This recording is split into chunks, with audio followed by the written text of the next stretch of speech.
tomorrow I'll be in, this afternoon I'll be in Washington, obviously a very historic day, a wonderful day I think for the world. Thank God we've got rid of the last 8 years, and really look forward to celebrating tonight Obama's inauguration, as I'm sure most people in this room do, I suspect. Yeah, because you're flying, after this you're flying immediately to Washington. Yes, I am, yeah. And I think that when you think the last 8 years, nothing's been done about global warming from America's. You've had unnecessary wars. You've had a financial collapse of the world. Things could not be much worse.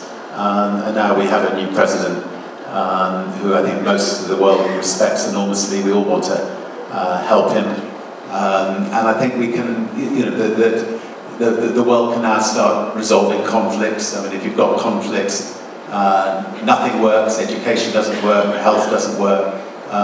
People get killed unnecessarily. Children suffer, and so we've got to work together to make sure that all conflicts in this world are resolved. And the last thing that anybody should do is ever resort to armed conflict. There must be better ways for intelligent people to resolve problems. And I believe that Obama believes that as well. Yeah. Nothing positive about the past 8 years? You can't think of anything? Because you're extremely negative about it. Can you think of anything? I'm the one who's supposed to ask the questions. No, I mean it's been a very, very, very sad time in history. The Iraq War. I mean, I think any intelligent person would have realised that in order to get rid of one man, Saddam Hussein, you didn't have to go in and kill and maim, 1 million people. There must be better ways of doing it.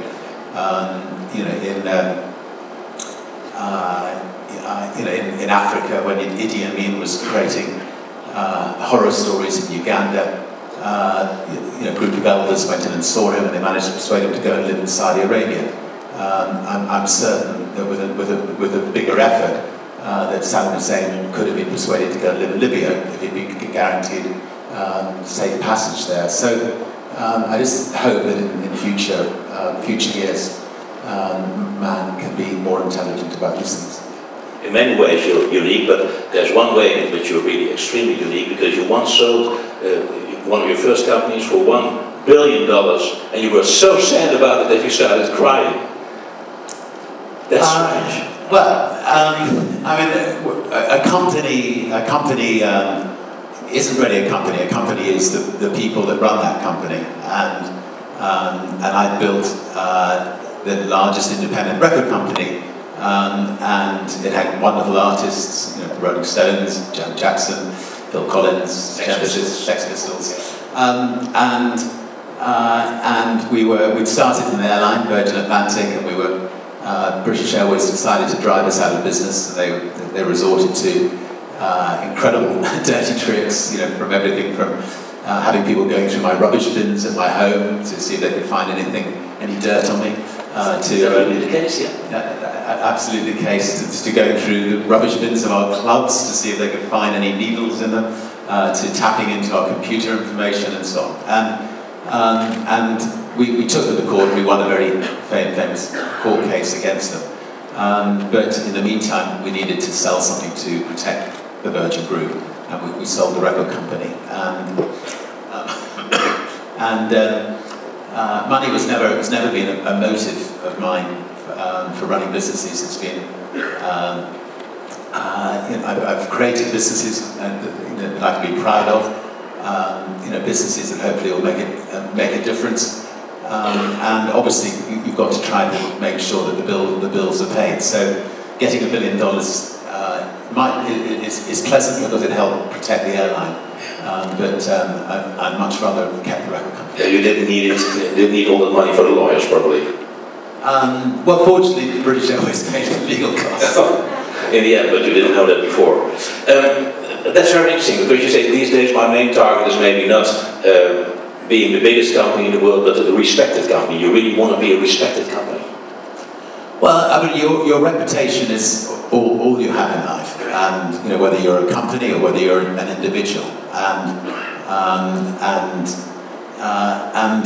you know, I would love one day, you know, I've seen, you know, sometimes Virgin mentioned as being, you know, the 20th, you know, most respected brand in the world, or the 20th well-known brand in the world.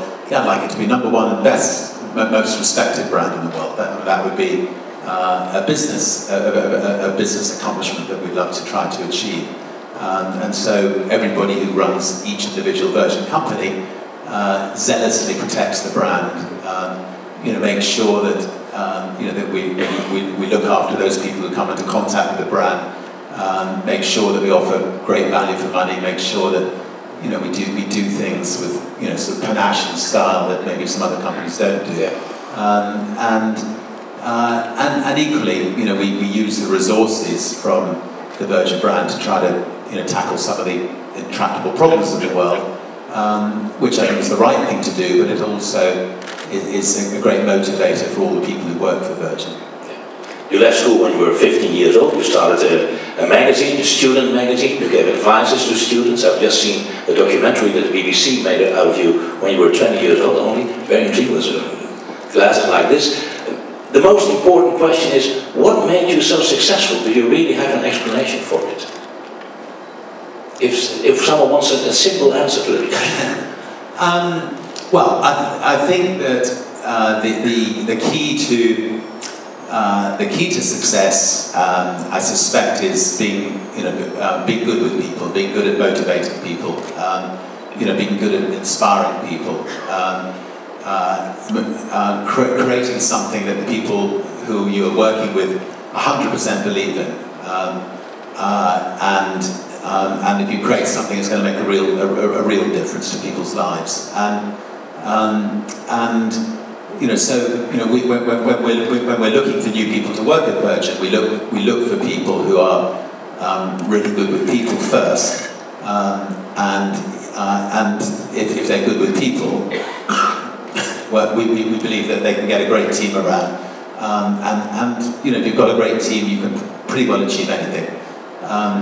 And you know, I think there are too many companies, particularly, say, American companies, that are too quick to, you know, to fire people, and they talk about their companies being a family. You know, they're anything but a family.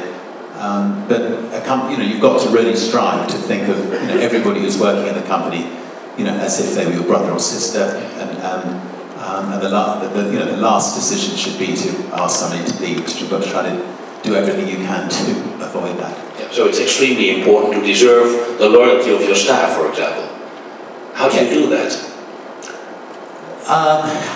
Well, as I say, first you've got to be creating something that's really worthwhile. I mean, for instance, when we went into the airline business 25 years ago, this year, the airline business was a mess. I mean, traveling on any airline in the world, the experience was diabolical. You know, you were lucky if you had a lump of chicken dumped in your lap. There was no entertainment. The cabin crew never smiled, and it was, you know, it was an absolutely ghastly experience. In some airlines, things haven't improved that much, but you know, so what you know, by creating the absolute best airline in the world, our cabin crews can travel feeling really proud of what they're doing. When they go home at night and they're in the pub, they can be proud of saying they work for Virgin. And so it's worth actually spending that little bit extra to make sure that every single little detail is right.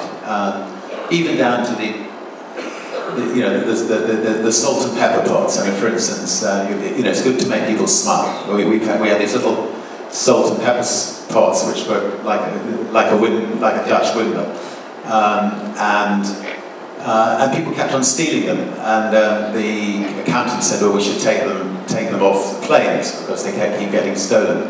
Well, instead of taking them off the planes, underneath the pepper pots, we printed "Pinch from Virgin Atlantic." So suddenly our pepper pots and salt pots became a great promotional weapon for Virgin. yesterday during the press conference, he said, well, in these bad times, you have to save your money, and you have to invest your money, and in good times, you have to save your money. If you had done that, for example, you would have been a rich man nowadays, wouldn't you? Yes. No, I mean, you know, in my lifetime, I started business when I was 15, so I've been in business nearly 40 years, and if I just invested in the 3 or 4 massive downturns that had taken place, I would have done extremely well. And so the opportunity today for young new companies, young new entrepreneurs is enormous. I mean, the big companies are in trouble. In fact, a lot of them are no longer big companies, and therefore the opportunities for small companies now to move into different sectors is fantastic. So obviously, it's going to be tough to get the financial resources to do it. You know, but with enough determination, if you've got a really good idea, now's the time to get that idea up and going. When you're in business, you really have to protect the downsides. That's one of the things you always say. And have banks not done that over the past decades? The absolute key to any business decision is protecting the downside. I mean, if I give you an example, when we started Virgin Atlantic, I had a successful record company. The managing directors of the record company didn't want me to start an airline. And I remember ringing up Boeing and saying, "Hello, this is Richard Branson." And they said, "Who?" I said, "You know, I've got a company called Virgin." And they said, "What?" And I said, "We're the company that brought you the Sex Pistols, the Rolling Stones." Anyway, could you please sell us a second-hand 747? Well, they were good enough not to put the phone down on me. But the key to the conversation was to say to them, if I'm wrong about the idea, I'd like to hand that plane back at the end of the first year. And they agreed to that. So we had a year to see whether the airline was going to work, and if it didn't work, I wasn't going to bankrupt the rest of the group. I could hand that plane back. The terrifying thing about what's happened is that 15 banks in the world have nearly brought the world to its knees. They've created a recession which is, I suspect, the worst recession since 1929, and could even be as bad as 1929. I don't think so, because governments are moving quickly. But it's it's an absolute horror story, and they got into this mess by not protecting the downside, by some of them by buying assets where they just didn't know what the downside risk to those assets was, and any good businessman must make sure that they have protected the downside. Most of these banks, they had one company. All their assets were in that one company. So the chairman could say, "I'm chairman of a company which has got 200 billion of turnover, and I've got 200,000 staff, and it can look good when he goes for drinking his sherry with his next door neighbours. But a safer way of running those banks would have been to break that bank into 300 different companies, each a limited company. So if somebody ran off with the money in one company, it wasn't going to bankrupt the other 299 companies. And I would suggest to young entrepreneurs here that quite often they should divide their companies into two, not just as a safety mechanism. I mean, for instance, with our record label, when we have more than 100 people in a building, I would go in and ask to see the managing director, the deputy managing director, the deputy sales manager, the deputy marketing manager, and I would say, "You are now the managing director, the marketing manager, the sales manager of a new company," and we would and we would then let them build that up to 100 people, and then I'd go in again and see the deputy managing director, the deputy sales director, the deputy press officer of the next company. And in the end, we had 20 different record companies. Lots of, people love working for small companies. Small is beautiful, I think, when it comes to business, and it works a lot better.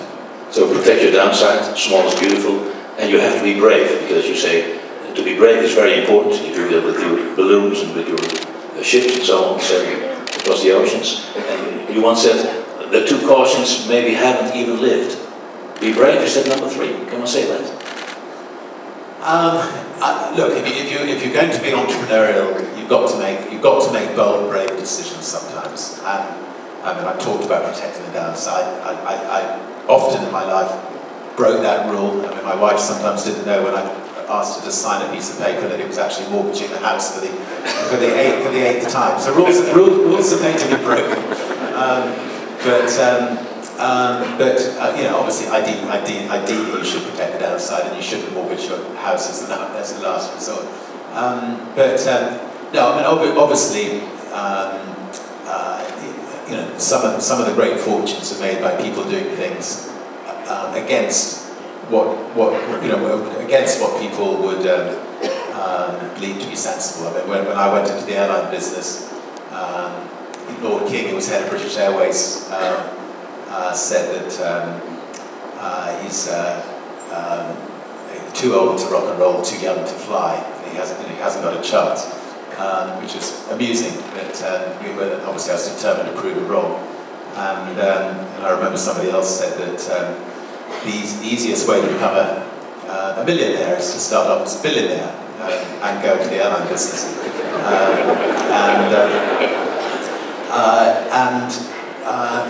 And there was nobody that thought that we would ever make a fortune from going into the airline business. But it wasn't the reason I was going into it. I just felt I was frustrated. I hated flying other people's airlines, and I thought I could create the kind of airline that I'd like to fly on.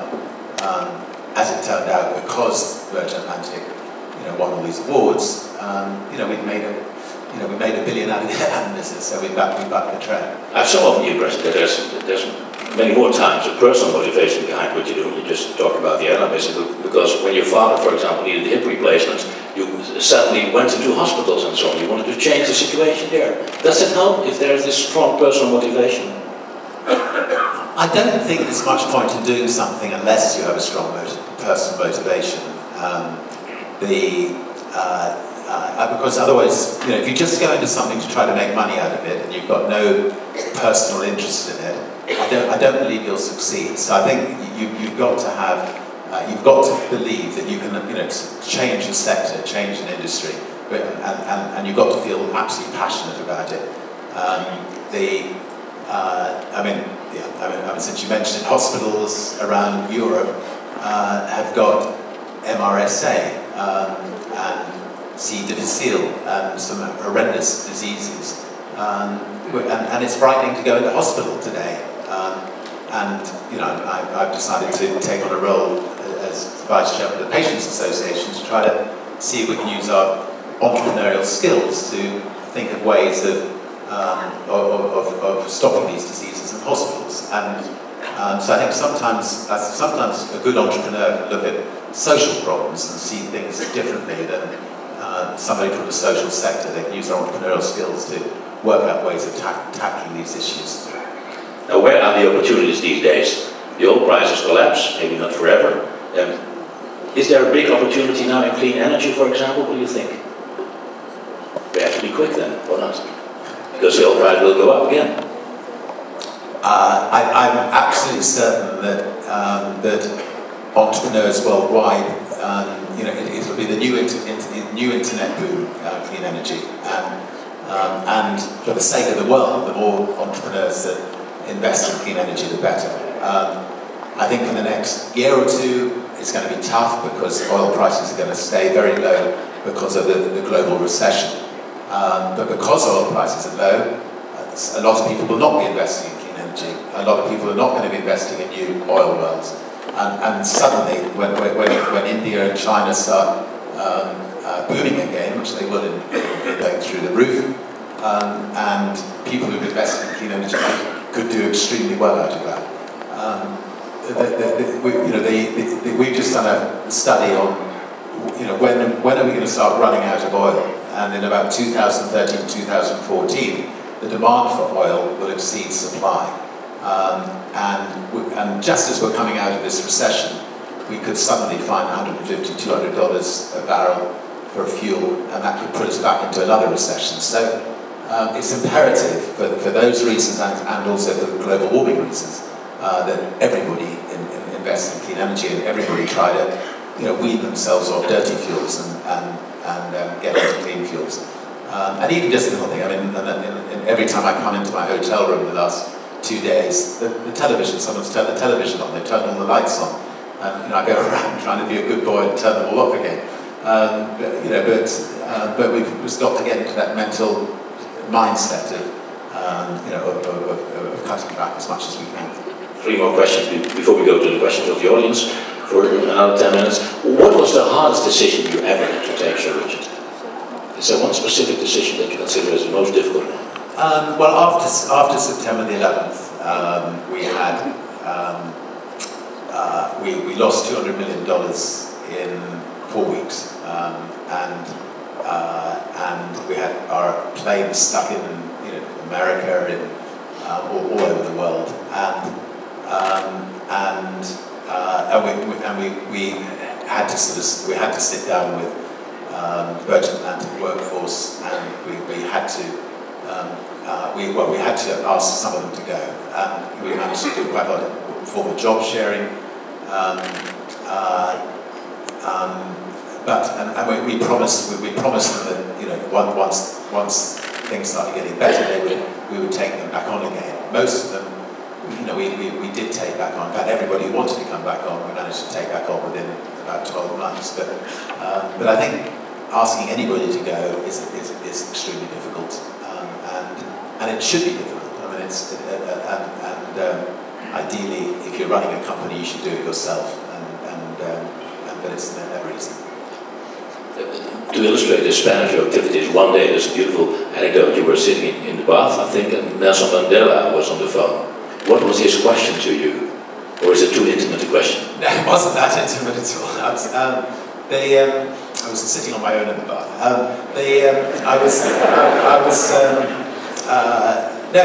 He was no longer president of South Africa, and a big health club chain had gone bankrupt, and 5,000 people were about to be put out of work, and he basically just said, Richard, look, I want you to get on the next plane to South Africa and come and save this chain of health clubs and also save the jobs. And obviously, if Mandela calls, you get on the next plane.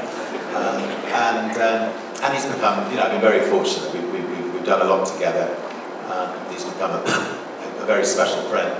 He can be a very expensive friend. I mean, if he ever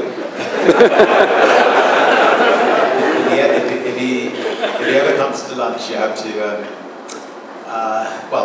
He came to lunch with my home in London, which of course I was flattered that he should come to have, and he brought his wife and his older children. Anyway, we got through the first course. We got through the second course. We got through coffee.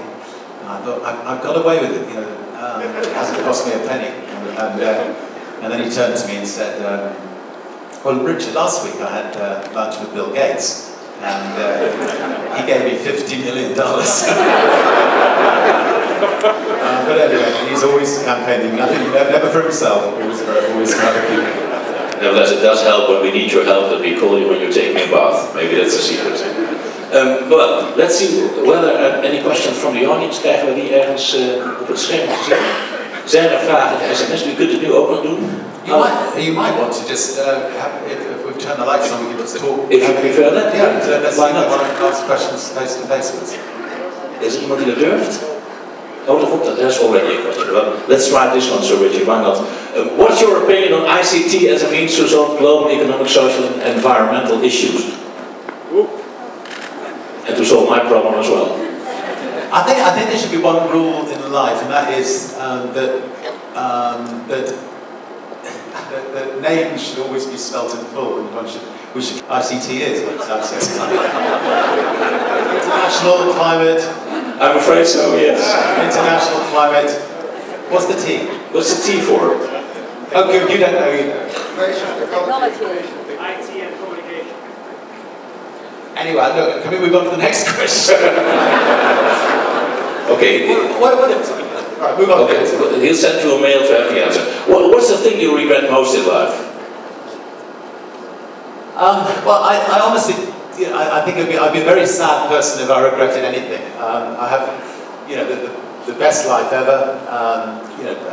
A completely full-on life, as my son would say, and just find every minute of every day fascinating. I mean, I'm now spending, I suppose, about 75% of my time on trying to tackle some of the social issues in the world, and come across some incredibly sad situations around the world. I mean, for instance, in South Africa, you've had a government that has did not believe that antiretroviral drugs would help people who had AIDS, and therefore you went to the hospitals and there were queues of people in the waiting rooms waiting to go into the beds of those people who will died the night before. And this has gone on for years, where literally hundreds of thousands of people have died unnecessarily, whilst in the West, people who've got HIV don't need to develop into AIDS because they're taking antiretroviral drugs. So that was that was something which was a regret, and as a result of that regret, we're setting up a Centre for Disease Control in Africa to try to coordinate the attack on these various diseases that Africa suffers from. And again, trying to use our entrepreneurial knowledge to try to see if we can help the new South African government get on top of the problem. What will be your big improvement in 2009, Sir Richard? What's the question again? Your personal big improvement, what will be that in this year? Can you think of something? Well, let's see. I've had 2 days off the drink. That's a good start. I decided that January would start halfway through the month.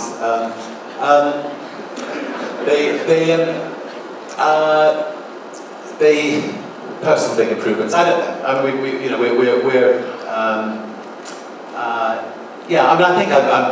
I think it's very important to keep healthy and fit if you're going to achieve anything, and you need to find time for yourself to keep your body really fit and healthy. And I know that when I feel healthy and fit, I can do anything. If I let myself get run down, it's much more difficult. So I think if people can find the time to keep healthy and fit, that's a good idea. The green side of Virgin and yourself. Well, on the face of it, it's an extremely good question.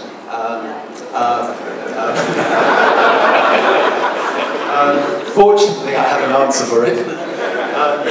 No, I mean, when we came up with the idea of Virgin Galactic in 1991, the global warming was not an issue. I had watched people land on the moon, and I hoped one day to be able to go into space. And space travel is extremely expensive and extremely environmentally unfriendly. And so we decided to try to create a company that would enable you and me and hopefully a lot of people to be able to go into space. And we went around the world looking for an engineer who could build a reusable spaceship. And fortunately came across Bert Rutan, and he built Spaceship One, and there were 3 fantastically successful flights into space, and now we're doing Spaceship Two, which will take 6 people at a time into space, and there's a fantastic spaceport's being built in New Mexico. Well, over the last 7 or 8 years, we tried to make sure that the space flight will be as near environmentally benign as possible. So we've actually got it at the moment down to we can send you into space for less carbon output than a flight to New York and back. So we're getting almost to zero in environmental damage. And we can also put satellites into space for almost no environmental disbenefit, and also very, very cheaply. And so I think we've managed to bring a space program that was enormously expensive. On a NASA spaceship costs 2 weeks in New York's electricity supply every time it goes up. And I think that we've got people like Stephen Hawkins and James Lovelock and other environmentalists going into space who believe that space travel could be very important for the future. Yeah. Who will be the 6 persons on the first flight? I heard you were going to be there. Your children, maybe? Victoria Principal from Dallas? Now, on the first flight, it's my parents, if somebody is kind to keeping them alive longer, and if we can hurry up with the space program, and my children. So we're hoping to be on the first flight. Mr. Obama says, yes, we can. What would your motto be for 2009? Because it would help to have a slogan like that. I would add the word definitely. Yes, we definitely can. I think with enough determination,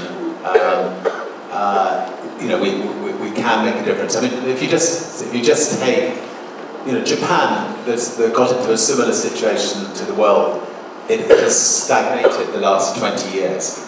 I don't think that people from Holland and people from Britain, people from America have got the same mentality. I think we can make sure we don't stagnate. I think we can work extremely hard. We can innovate, and we can make sure that we get ourselves out of the mess that a few people have got us into. Is there room for 2 more broke students on the plane to DC? That's the type of question I like. If you've got your passports, and as long as not everybody comes, you can come and join me on the plane. That'd be fine. I'll reach you back to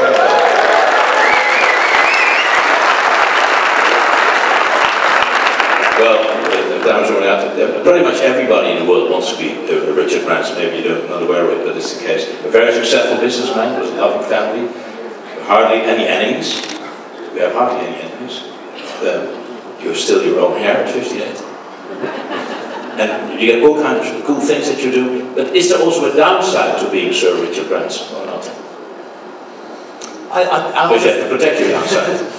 I don't think so. I mean, people say, well, if you're recognised, is that a disadvantage? And I don't think so. It means I can stun. I was walking down the street in England a couple of weeks ago, and this 9-year-old child came up to me and said, "Do you know something? You look just like that Richard Branson bloke." So I said, well, thank you. She said, can I suggest something to you? She said, I think you should sign up to a lookalike agency. She said, you may not make as big a fortune as him, but you'll make a fortune. Sometimes I think you have to pinch yourself that all this happens in your life. Oh, of course. Look, I have woken up in the morning, just felt I've had the most incredible dream, and I know that the life I've led is, I've been blessed and fortunate, and therefore, I think with this kind of success comes a gigantic responsibility. And I think that's for anybody. Anybody who gets into a position of success, they mustn't waste that position.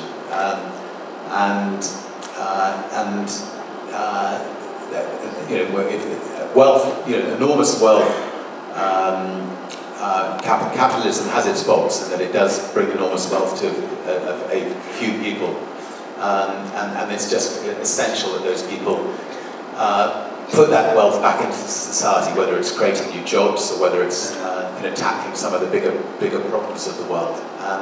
And it can be fun, I mean, enormous fun, enormously satisfying. Redirecting one's energies, not just into creating businesses, but to to try and tackle some of the big problems of the world. But anyway, I've been fortunate. Yeah. Well, we're going home. We have to say to our partner as well. Sir Richard Branson was there. And the question will be, what has he been saying to you? If you have to sum this up in one phrase, the lesson that we can learn from everything you've been saying to us. And anyway, just have fun, live life to its full, and enjoy yourself. And good luck. Thank you very much. Okay, thank you very much.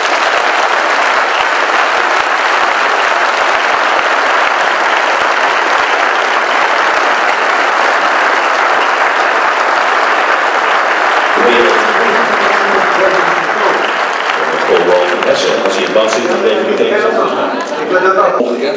Zonder jouw hulp en jouw tussenkomst had hij hier vandaag niet gezeten. Ik vind het wel zeer belangrijk dat